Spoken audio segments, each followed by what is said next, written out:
The National Weather Service has issued a hurricane warning for the following counties: Arlington, Virginia, Richmond, Virginia, Baltimore, Maryland, Ocean City, Maryland, and the Outer Banks in North Carolina, in effect until 10:45 p.m. on July 26, 2012.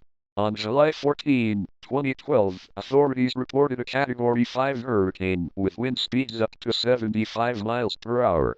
This is an extremely dangerous situation, so you must pack food, water, and a battery-operated radio to the nearest shelter or bathroom.